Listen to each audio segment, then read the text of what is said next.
I was actually going to record a video on Vaj failing on race as he usually does, though this time it was his Olden's number moment, so stay tuned. But then I have stumbled upon a new Adam Something's video that had popped up on my Telegram channel and I couldn't resist, because the amount of stupidity in the video was just over the top, and seeing how my other videos on Adam Something performed, I decided to give it a try, because why not? I have already made great blows that were regarded as convincing by those who watched it, and this is just another character assassination in a row, though this time I'll try to stay on topic, and the topic, or perhaps the sole foundation of Adam Something's last video, is that the Roman statues are too white, and they actually weren't white. Duh, when they were made, but then he also implied that liking Roman statues is a form of white supremacy, and Europeans should not revision the classical architecture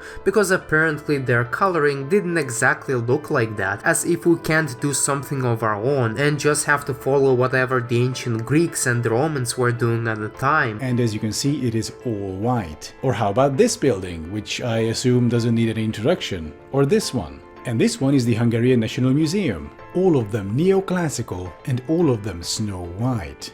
Now, this foundation of course serves a very interesting argument that he proposes at the end of the video, but for now he was making another argument about how we should basically recolor our statues to, I assume, fight whiteness, because that was not the original color they wore in ancient Greece and Rome. Ironically enough, a lot of people who Adam Something may refer to as the white supremacists were not particularly happy with that and were doing something a critical race theorist would label as manifesting white supremacy in the comment section down below, which I found to be quite amusing even for a far left audience such as his. Now, unfortunately, most people did not really disagree with Adam Something's central message because they were far left, and of course they agree with it. They were just critiquing his lack of aesthetical taste, but this is not what I will be doing in this video, because European revision of classical architecture is already way better than the original, and we don't even have to talk about it. I will be going instead straight for his logic,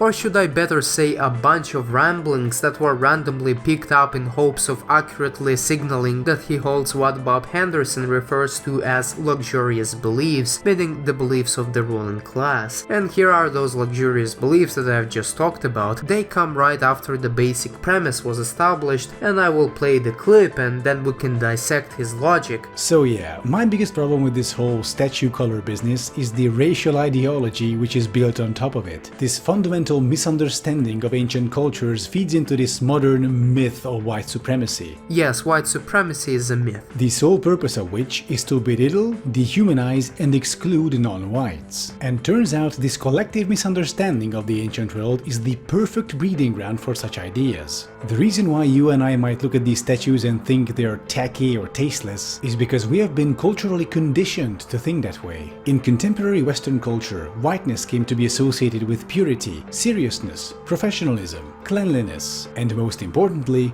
order and civilization. You know, it was us, the whites, who built all these nice white buildings and sculpted all these nice white statues. So now that you have been dealt a load of crap, somebody needs to order it. And here are the 5 key components of what was said. Appreciation of Roman statues is supporting a racial ideology of white supremacy, and by the way, white supremacy excludes, belittles and dehumanizes non-whites, which is why, as he later argued in the end of the video, we must recolor them. Also, we've been conditioned to be white supremacists ourselves, which I mean is a standard talking point among our ruling class, which of course has no empirical support and is de facto another luxurious belief. And finally, he essentially repeats his first point by assigning Roman statues to the far-right ideology, before finishing off with saying that there is nothing good in the color white. There is nothing fundamentally civilized civilized or refined about the color white. It's a complete cultural fabrication, which, by the way, the people of antiquity would have disagreed with.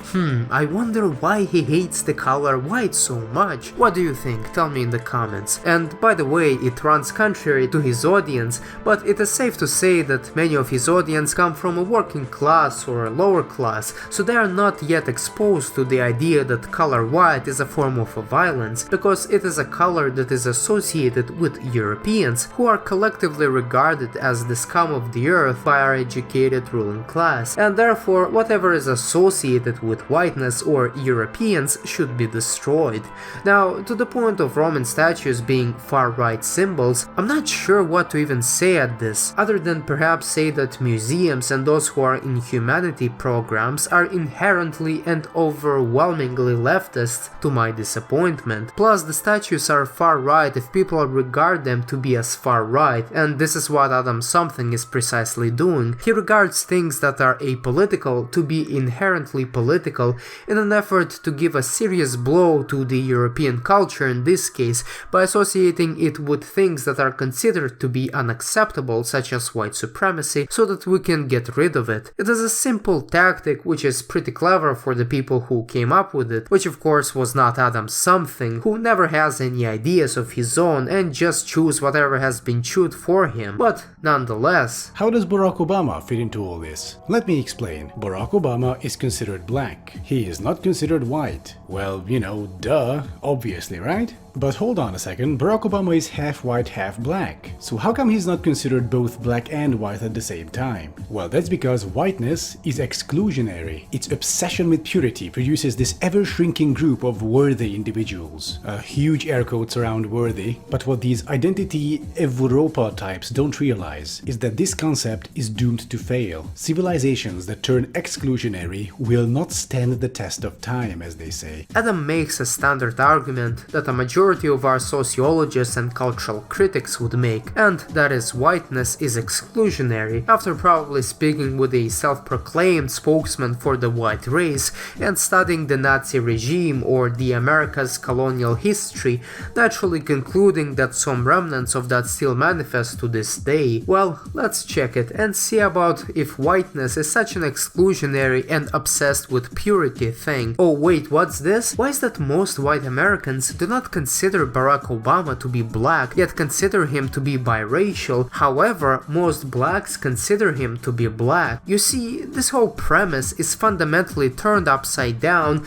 with a simple Google search. At this moment, whiteness is not associated with prestige, given that almost everyone is considered to be white, unless of course they're black or Asian, and that there are very few white transracials, while there are many black and Asian transracials. Not to mention, whiteness is considered to be a form of America's original sin by our ruling class, which Adam Something belongs to by virtue of repeating their talking points and having an audience. Whiteness is bad and Adam Something knows it and has already proven it with his video, but back to my point, whiteness is less exclusionary than any other racial category. Blacks shame other blacks for quote-unquote acting white, but whites never do that, and they don't shame anyone for lacking foreign culture. In fact, things have got so bad that whites appropriate foreign culture instead of focusing on their own. So if you actually think about it for more than 2 minutes and perhaps do a small research, unlike Adam, who probably repeats standard talking points handed to him by Sean and Vaj,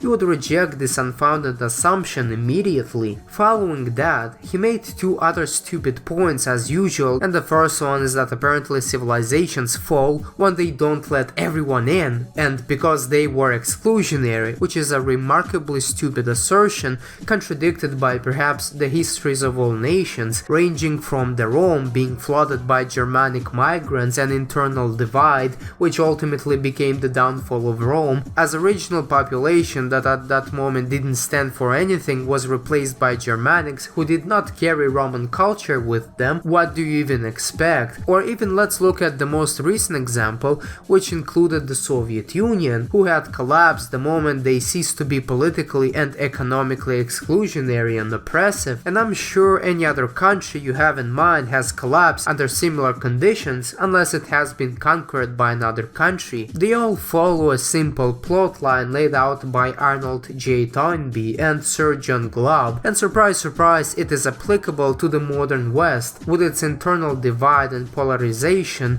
the collapse of social bonds and competent hierarchies, as well as the rapid growth of non-Westerners, economic inequalities, mental illnesses, as well as the change in things in which we place value in. For more on that, you can check my other video on liberalism. Finally, the video ends off with Adam Something's understanding of a Republican Party, which is this. What does it mean about your racial ideology that you would either need to deport all non-white people or forbid race mixing, otherwise it wouldn't survive? We have to let this idea go that the ancient world was white, both in terms of people and statues. Proving one more time that freaks like Adam don't actually know what they're talking about and are just willing to repeat dumb talking points they heard from Nicki Minaj or Cardi B. Now, before the video ends, I'd like to focus your attention on a very pessimistic development and a very optimistic solution. You see, this guy, Taylor Swift, some other movie star, Vosh, and a majority of college graduates all share some qualities in common.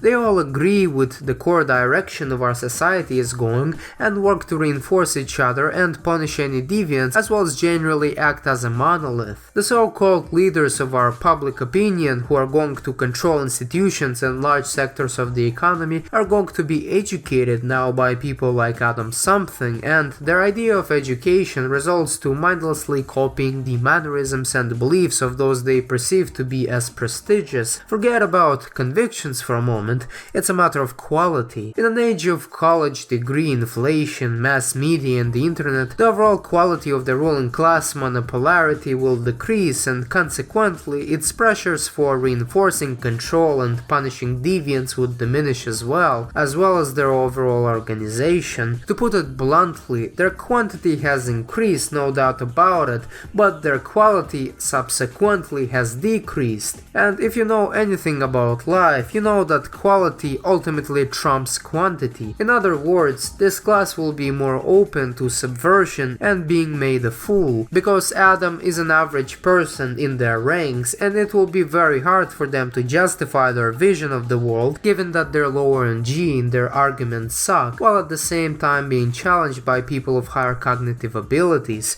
And if you want me to expand more on that, then I recommend you to watch my other video on Adam Something, where I outline precisely when leftist ruling class will be replaced. Now, I'm sure everybody has read countless stories about how college graduates and professors are not what they used to be, because when you lower the threshold bar, people like Adam Something lure in. But now we have actual data to document and support that. In other words, you should actually be happy that our current ruling class has gone insane, as it will be even less attractive to people of a higher G, who will subsequently become members of groups who are more intelligent, less dogmatic, and frankly have better optics. Our current colleges and dominant culture is not that, and studies on that topic come out every year, all documenting the same picture. And what a perfect time to be alive when you can actually help to facilitate this change and return the society into the hands of people who are not insane and stupid. But before we do that,